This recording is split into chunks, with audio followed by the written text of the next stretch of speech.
Hi friends, പുതിയൊരു വീഡിയോയിലേക്ക് എല്ലാ കൂട്ടുകാർക്കും സ്വാഗതം.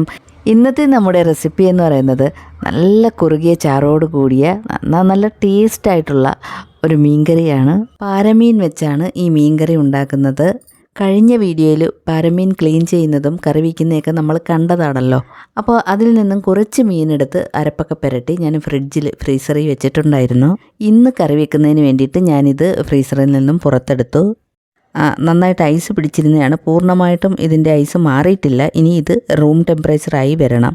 അപ്പോൾ ഇതിൻ്റെ തണുപ്പൊക്കെ ഒന്ന് മാറി വരുന്ന സമയം കൊണ്ട് നമുക്ക് ഈ കറി തയ്യാറാക്കുന്നതിന് വേണ്ടിയിട്ടുള്ള ഇൻഗ്രീഡിയൻസ് എന്തൊക്കെയാണെന്ന് നോക്കാം. ആദ്യം തന്നെ നമുക്ക് കുടംപുളി ചെറിയ പീസായിട്ടൊന്ന് കീറി ഒന്ന് കുതിരാനായിട്ട് വെള്ളം ഒഴിച്ച് മാറ്റി വയ്ക്കാം. ഈ കുടംപുളിയിലേക്ക് കുറച്ച് വെള്ളം ഒഴിച്ച് നന്നായിട്ടൊന്ന് കഴുകിയതിന് ശേഷം വീണ്ടും കുറച്ച് വെള്ളം കൂടി ഒഴിച്ച് ഒന്ന് കുതിരാനായിട്ട് ഇട്ട് വയ്ക്കുകയാണ്. ചെറുതായിട്ട് കീറിയ കുടംപുളി ഒരു 7-8 പീസായിട്ടാണ് ഞാനിവിടെ എടുത്തിട്ടുള്ളത്. ഈ കുടംപുളി അവിടെ ഇരുന്ന് കുതിർന്ന് വരട്ടെ. നമുക്കപ്പോഴേക്കും ഒരു മൺചട്ടി സ്റ്റവയിലേക്ക് വെച്ച് ചൂടായി വരുമ്പോൾ ഇതിലേക്ക് വറുത്ത തേങ്ങാപ്പൊടിയാണ് ഞാൻ ചേർത്ത് കൊടുക്കുന്നത്. വറുത്ത തേങ്ങാപ്പൊടി എന്ന് പറയുന്നത് ഞാൻ നേരത്തെ കുറച്ച് തേങ്ങ വറുത്ത് പൊടിച്ച് വെച്ചിരുന്നതാണിത്. 2 ടേബിൾ സ്പൂൺ അളവിലാണ് ഈ വറുത്ത തേങ്ങാപ്പൊടി ഞാനിതിലേക്ക് ചേർത്ത് കൊടുത്തിട്ടുള്ളത്. അത് ചേർത്ത ശേഷം നല്ലതുപോലെ ഒന്ന് ഇളക്കി കൊടുക്കുകയാണ്. ഈ തേങ്ങാപ്പൊടി ചെറുതായിട്ടൊന്ന് ചൂടായി കിട്ടിയാൽ മാത്രം മതിയാകും. ലോ ഫ്ലെയിമിലിട്ട് വേണം നമ്മളിതൊന്ന് ചൂടാക്കി എടുക്കാനായിട്ട്. ചെറുതായിട്ടൊന്ന് ചൂടായതിന് ശേഷം നമുക്കിതിലേക്ക് കറിപ്പൊടികൾ ചേർത്ത് കൊടുക്കാം. ഞാനിതിലേക്ക് മുളക് പൊടി, മല്ലിപ്പൊടി, മഞ്ഞൾപ്പൊടി, കുരുമുളക് പൊടി ഇത്രയാണ് ചേർത്ത് കൊടുക്കുന്നത്. മുളക് പൊടി 2 ടേബിൾ സ്പൂൺ അളവിലും മല്ലിപ്പൊടി 2 ടേബിൾ സ്പൂൺ അളവിൽ, മഞ്ഞൾപ്പൊടി 1/2 ടീസ്പൂൺ അളവിലും, കുരുമുളക് പൊടി 1/4 ടീസ്പൂൺ അളവിലുമാണ് ഞാൻ ചേർത്ത് കൊടുക്കുന്നത്.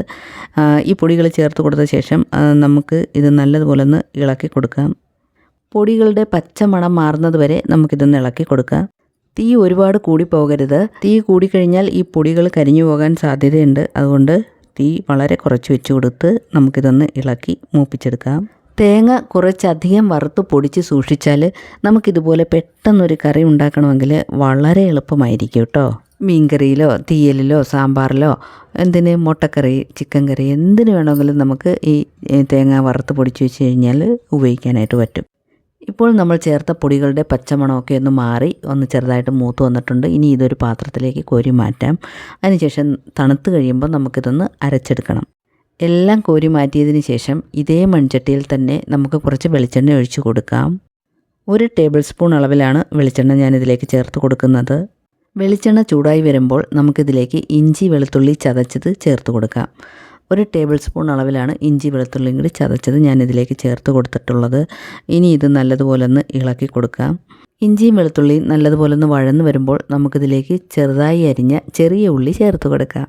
1 ടേബിൾ സ്പൂൺ അളവിലാണ് ഈ അരിഞ്ഞെടുത്ത ഉള്ളി ഞാനിതിലേക്ക് ചേർത്ത് കൊടുത്തിട്ടുള്ളത്. ഉള്ളി ചേർത്ത് നല്ലതുപോലെ ഒന്ന് ഇളക്കി കൊടുക്കാം. ചെറുതായിട്ടൊന്ന് വഴന്ന് വരട്ടെ. ഈ ഉള്ളി ഒന്ന് വഴന്ന് വരുന്ന സമയം കൊണ്ട് നമ്മൾ നേരത്തെ വറുത്ത് തണുക്കാനായിട്ട് മാറ്റി വെച്ചിരുന്ന ആ പൊടി ഒന്ന് അരച്ചെടുക്കാം. മിക്സിയുടെ ചെറിയ ജാറിലേക്ക് ഇട്ട് കൊടുത്ത ശേഷം കുറച്ച് വെള്ളവും കൂടി ഒഴിച്ച് ഇത് നല്ല സ്മൂത്തായിട്ട് അരച്ചെടുക്കണം. ഈ ഒരു പരുവത്തിൽ ഞാൻ അരച്ചെടുത്തിട്ടുണ്ട്. നല്ല സ്മൂത്തായിട്ട് തന്നെ അരച്ചെടുത്തിട്ടുണ്ട്. ഈ സമയം കൊണ്ട് നമ്മുടെ ഉള്ളിയൊക്കെ നല്ലതുപോലെ വഴന്ന് മൂത്ത് വന്നിട്ടുണ്ട്. ഇനി ഇതിലേക്ക് കുറച്ച് കറിവേപ്പിലയും കൂടി ചേർത്ത് കൊടുക്കാം. കറിവേപ്പില ചേർത്ത് നല്ലതുപോലെ ഒന്ന് ഇളക്കി കൊടുക്കാം. തേങ്ങ വറുത്തരച്ച അരപ്പ് ചേർക്കുന്നത് കൊണ്ട് തന്നെ ഞാൻ ഈ കറിയിൽ കൂടുതലായിട്ട് എണ്ണയൊന്നും ചേർക്കുന്നില്ല കേട്ടോ. കറിവേപ്പിലയൊക്കെ ഒന്ന് വാടി വന്നിട്ടുണ്ട്. ഇനി നമുക്കിതിലേക്ക് നേരത്തെ അരച്ചു വെച്ചിരുന്ന അരപ്പങ്ങ് ചേർത്ത് കൊടുക്കാം. മിക്സിയുടെ ജാറിലേക്ക് നേരത്തെ കുതിർത്ത് വെച്ചിരുന്ന പുളിവെള്ളം ഞാനിതിലേക്കങ്ങ് ചേർത്ത് കൊടുക്കുകയാണ്. അതിനുശേഷം നല്ലതുപോലെ ഒന്ന് കലക്കി ഈ കറിയിലങ്ങ് ചേർത്ത് കൊടുക്കാം. ശേഷം ഈ കുതിർത്തെടുത്ത പുളിയും കൂടി അങ്ങ് ചേർത്ത് കൊടുക്കുകയാണ്. അതിനുശേഷം നന്നായിട്ടൊന്ന് ഇളക്കി യോജിപ്പിച്ച് കൊടുക്കാം. വേണമെങ്കിൽ ഒരല്പം വെള്ളവും കൂടി ഒഴിച്ചു കൊടുക്കാം. എന്നിട്ട് നമുക്ക് ഈ കറിയുടെ കൺസിസ്റ്റൻസി ഒന്ന് നോക്കാം. ഈ കറിക്ക് ഇത്രയും വെള്ളം മതിയാകും. വെള്ളം ഒരുപാടങ്ങ് കൂടി പോകണ്ട. ചാറൊക്കെ ഒന്ന് കുറുകി ആ മീനിൽ പൊതിഞ്ഞ് കിട്ടണം. ആ ഒരു പരുവാകുമ്പോഴത്തേക്ക് മീനും കഴിക്കാനും നല്ല ടേസ്റ്റ് ആയിരിക്കും. നല്ലതുപോലെ ഒന്ന് ഇളക്കി യോജിപ്പിച്ച് കൊടുത്ത ശേഷം തീ കൂട്ടി വെച്ച് നമുക്കിതൊന്ന് തിളപ്പിച്ചെടുക്കാം. കറി തിളച്ച് വന്നിട്ടുണ്ട്. നല്ലതുപോലെ ഒന്ന് ഇളക്കി കൊടുക്കാം. ഇനി ഈ കറി 2-3 മിനിറ്റ് ഒന്ന് തിളച്ച് വറ്റി വരട്ടെ. മീഡിയം ഫ്ലെയിമിലേക്ക് ആക്കി കൊടുക്കാം. 2 മിനിറ്റ് തിളച്ച് ഒന്ന് കുറുകി കിട്ടട്ടെ. അപ്പോൾ നമ്മുടെ പാരമീൻ അധികം വേവില്ലാത്തതാണ്. പെട്ടെന്ന് തന്നെ വെന്ത് കിട്ടുന്ന മീനായതുകൊണ്ട് തന്നെ ഈ കറി ഒന്ന് കുറുകി വരുമ്പോൾ, അതായത് ഈ ഒരു പരുവാകുമ്പോഴേക്കും നമുക്ക് മീനിട്ട് കൊടുക്കാം. കറി ഒന്ന് ചെറുതായിട്ടൊന്ന് കുറുകി കിട്ടിയിട്ടുണ്ട്. ഇപ്പോൾ നമ്മൾ അരപ്പൊക്കെ പുരട്ടി വെച്ചിരുന്ന ആ മീൻ, ഫ്രിഡ്ജിൽ നിന്ന് നേരത്തെ എടുത്ത് വെച്ച മീൻ റൂം ടെമ്പറേച്ചറായി വന്നിട്ടുണ്ട്, തണുപ്പൊക്കെ മാറി കിട്ടിയിട്ടുണ്ട്. ഇനി ഈ കറിയിലേക്ക് അങ്ങ് ചേർത്ത് കൊടുക്കാം. മീനെല്ലാം ഈ കറിയിലേക്ക് ഇട്ട് കൊടുത്ത ശേഷം ചെറുതായിട്ടൊന്ന് ഇളക്കി കൊടുക്കാം. നമ്മൾ ഈ കറിക്ക് ഇതുവരെ ഉപ്പൊന്നും ചേർത്തിട്ടില്ലായിരുന്നു. മീനിൽ നേരത്തെ കുറച്ച് ഉപ്പും മുളകും ഒക്കെ ചേർത്ത് വെച്ചിട്ടുണ്ടായിരുന്നല്ലോ.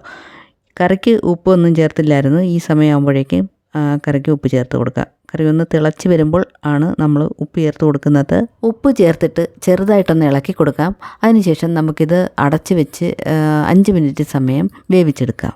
അപ്പോൾ ഈ മീൻ കറക്റ്റ് പരുവത്തിന് തന്നെ വേവിച്ചെടുക്കണം. ഒരുപാടങ്ങ് വെന്ത് പോയാൽ മുള്ളൊക്കെ പൊടിഞ്ഞു പോകാൻ സാധ്യതയുണ്ട്. നമുക്കിത് അടച്ച് വെച്ച് മീഡിയം ഫ്ലെയിമിലേക്കാക്കി 5 മിനിറ്റ് സമയം വേവിച്ചെടുക്കാം. 5 മിനിറ്റ് സമയം കഴിഞ്ഞിട്ട് നമുക്കിതൊന്ന് തുറന്ന് നോക്കാം. നമ്മുടെ പാരമീനൊക്കെ നല്ല കറക്റ്റ് പരുവത്തിന് വെന്ത് ചാറൊക്കെ കുറുകി കിട്ടിയിട്ടുണ്ട്. കറിയിൽ എണ്ണയൊക്കെ തെളിഞ്ഞു വന്നിട്ടുണ്ട്. ഈ സമയം നമുക്ക് സ്റ്റൗ ഓഫ് ചെയ്യാവുന്നതാണ്. മൺചട്ടിയിൽ വെച്ചതുകൊണ്ട് തന്നെ ഈ കറി തണുക്കുമ്പോൾ കുറച്ചും കൂടി കുറുകി കിട്ടുന്നതാണ്. നല്ല ടേസ്റ്റായിട്ടുള്ള പാരമീൻ കറി ഇവിടെ റെഡി ആയിട്ടുണ്ട്. അപ്പോൾ നിങ്ങളും ട്രൈ ചെയ്ത് നോക്കുക. വീഡിയോ ഇഷ്ടമായെങ്കിൽ ഷെയർ ചെയ്ത് നിങ്ങളുടെ വിലയേറിയ അഭിപ്രായം കൂടി രേഖപ്പെടുത്താൻ മറന്നു പോകരുത്. അപ്പോൾ ഈ പാരമീൻ കൊണ്ട് മറ്റൊരു രീതിയിൽ കറി വയ്ക്കുന്ന വീഡിയോ ഞാൻ കഴിഞ്ഞ പ്രാവശ്യം അപ്ലോഡ് ചെയ്തിട്ടുണ്ടായിരുന്നു. അപ്പോൾ കാണാത്തവർക്കായിട്ട് അതിൻ്റെ ലിങ്ക് ഈ വീഡിയോയുടെ താഴെ ഡിസ്ക്രിപ്ഷൻ ബോക്സിൽ കൊടുത്തേക്കാം കേട്ടോ. കാണാത്തവരൊന്ന് കണ്ടു നോക്കണേ. അതുപോലെ ഈ വീഡിയോ ഒന്ന് ലൈക്ക് ചെയ്യാനും ആദ്യമായിട്ട് കാണുന്നവരാരെങ്കിലും ഉണ്ടെങ്കിൽ സബ്സ്ക്രൈബ് ചെയ്തൊന്ന് കൂട്ടാക്കാനും മറന്നു പോകരുത്. Thanks for watching.